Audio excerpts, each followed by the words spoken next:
Your hands are soft. That's not an insult. It's one of the most unusual facts about you as a human being when you consider what hands like yours were doing for nearly all of your species' existence. They were cracked. They were calloused. Have you ever stopped to wonder why your body looks and feels the way it does? For most of human history, soft hands were a medical anomaly. Your ancestors' hands were scarred, thick-skinned, and powerful. They gripped spear shafts and stone tools and animal hides and bark rope every single day, from childhood until death. The palms of the people who came before you looked nothing like yours, and neither did the rest of them. The average prehistoric human, male or female, was operating at a level of physical capability that would disqualify most modern people from basic daily survival. Not because ancient humans were a different species, not because evolution made them superhuman, but because their bodies were responding to the demands placed on them every single day, from the moment they were born. Here is the remarkable part.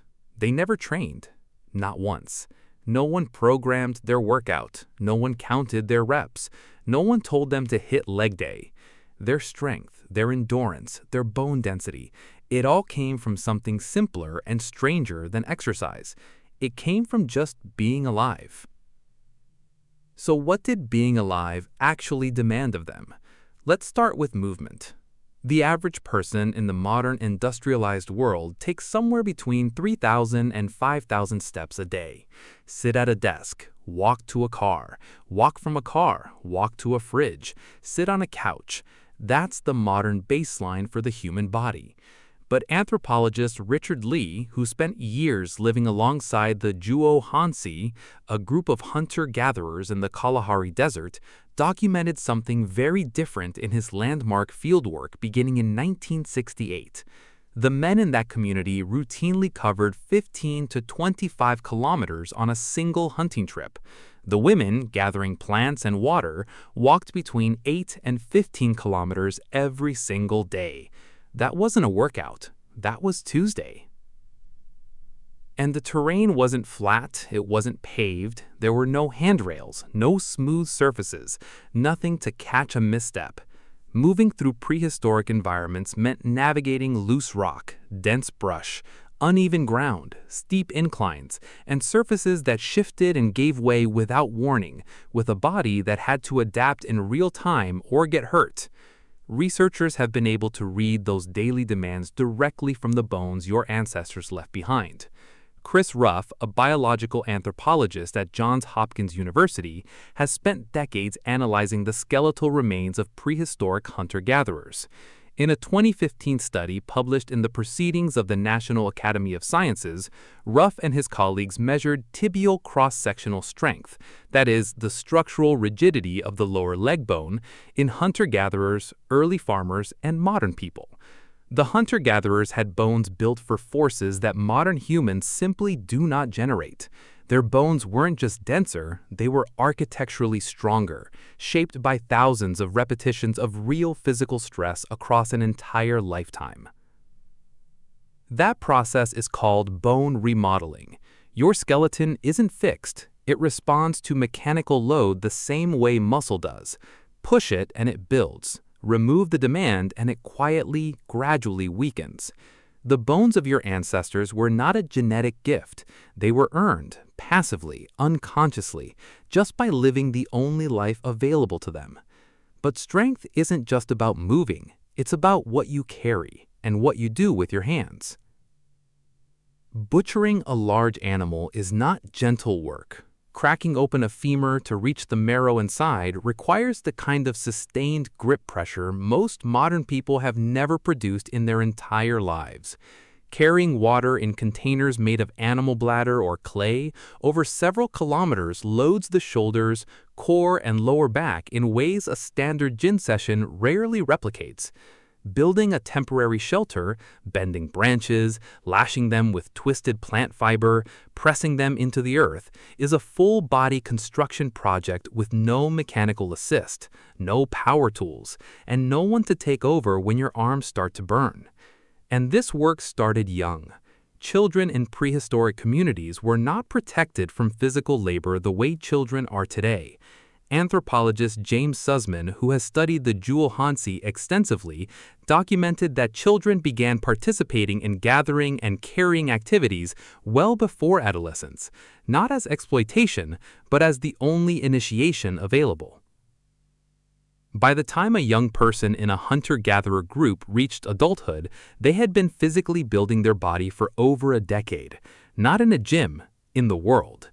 The physical record is written in the hands and wrists. Neanderthals, your closest evolutionary relatives, who shared the planet with anatomically modern humans for tens of thousands of years, left behind skeletal evidence of hands built for sustained, powerful gripping. Their finger bones were notably thick and robust.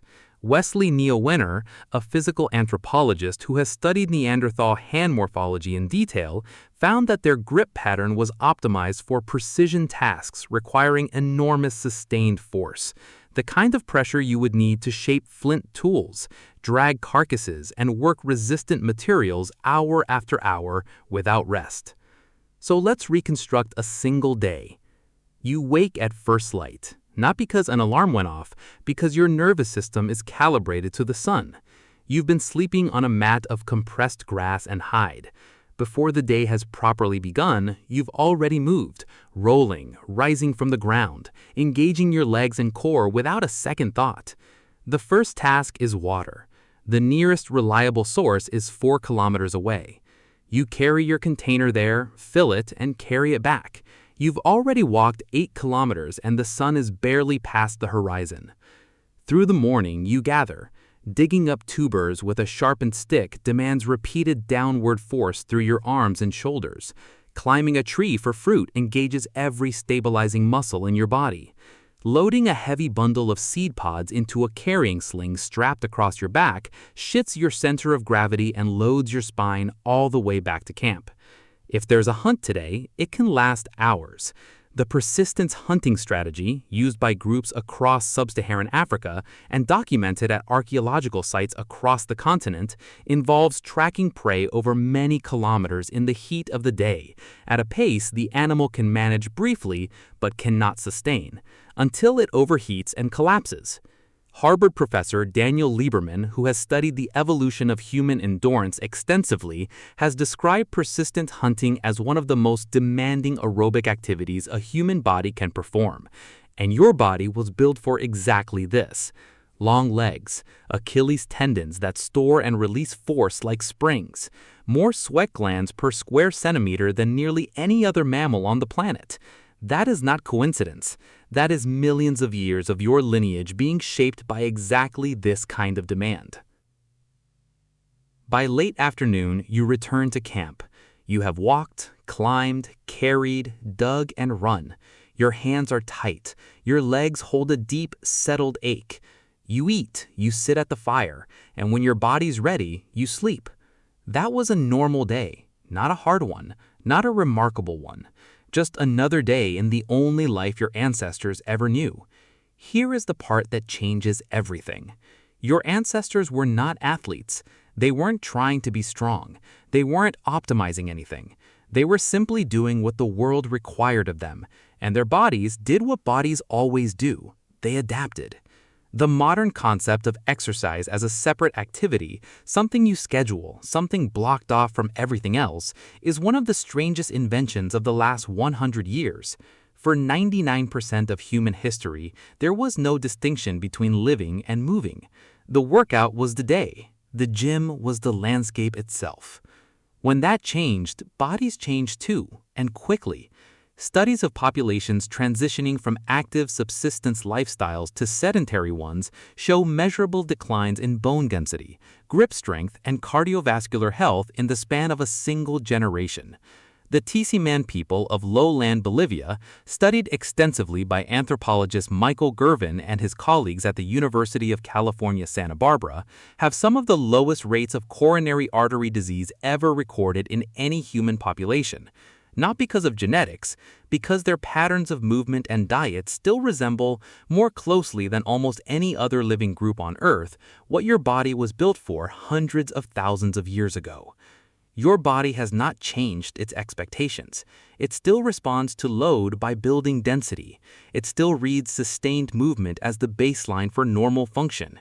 It still knows how to construct bone, calibrate endurance, and maintain every major physical system the way it always has, in response to real demand. It is waiting, patiently, for you to ask something of it. No one who came before you ever scheduled a workout. They never needed to. They just lived, and that life built them into something extraordinary, not through effort, but through necessity. Your hands are soft, but the machinery underneath that softness is exactly what it was 300,000 years ago, running, waiting, and perfectly designed for demands your daily life almost never makes of it anymore.